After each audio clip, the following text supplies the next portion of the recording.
Program Director, His Excellency President Jacob Zuma, Your Majesties, Your Highnesses, Your Excellencies, Heads of State and Government, Ministers, Leaders of Delegation, international and national dignitaries, members of the National Executive Committee of the ANC and its leagues, members of the South African government at all levels, fellow mourners. From north to south, from east, central and west, Africa is in mourning, together with the rest of the world, for the loss of its greatest.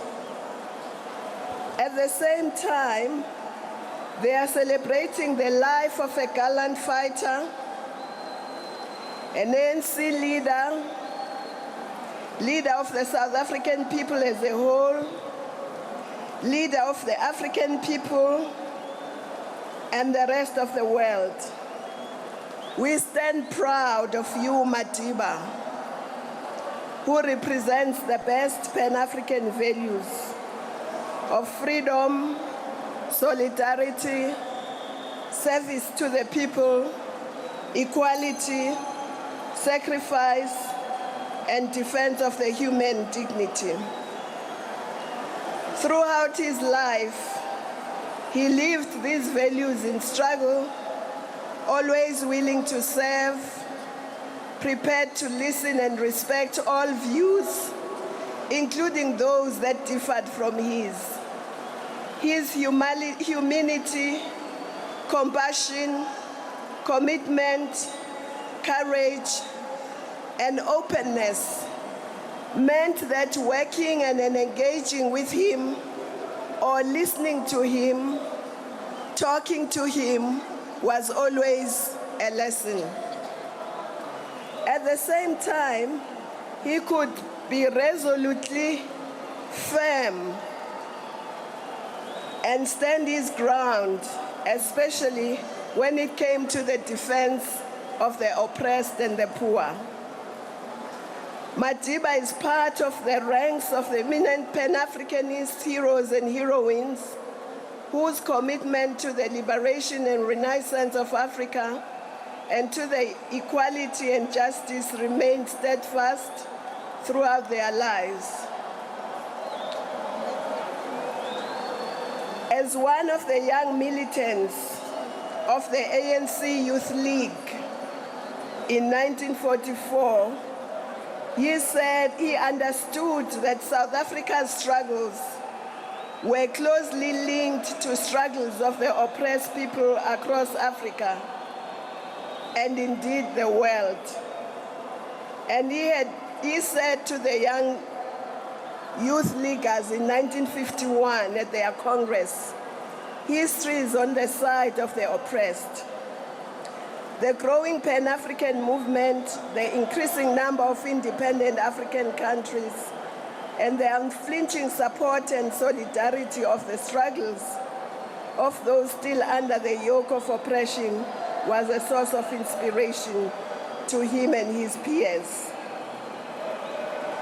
It was this solidarity that Madiba counted on when he was sent by the ANC in 1962 to mobilize support for South Africa's turn to armed struggle.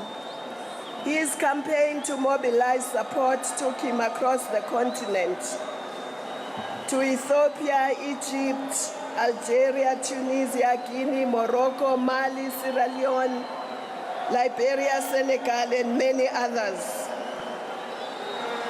Wherever he went on our continent, doors were opened.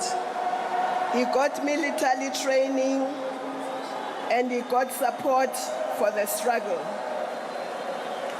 When the apartheid regime banned our organization, arrested our leaders, our continent became home to freedom fighters from across Southern Africa. And of course, a number of those countries became targets from the regime. Botswana, Lesotho, Mozambique, Swaziland, Angola, Zimbabwe, and many others.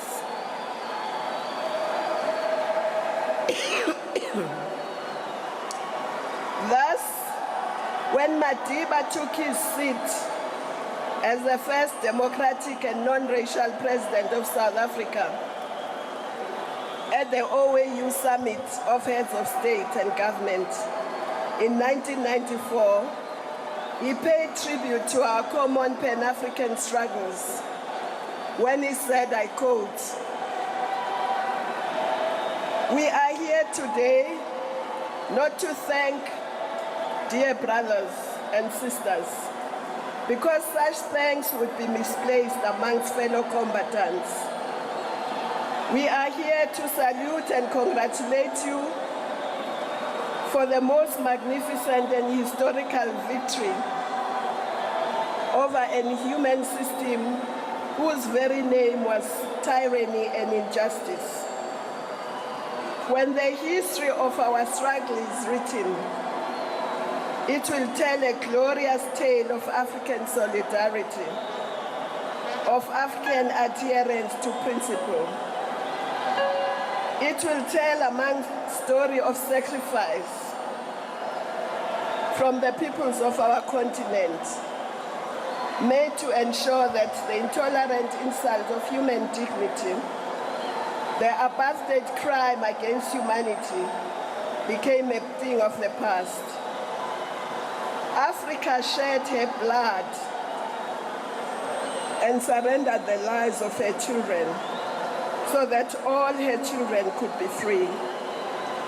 She gave of her limited wealth and resources so that all of Africa should be liberated." You're listening to Dr. Nkosazana Dlamini-Zuma, a former minister under Nelson Mandela, the president of the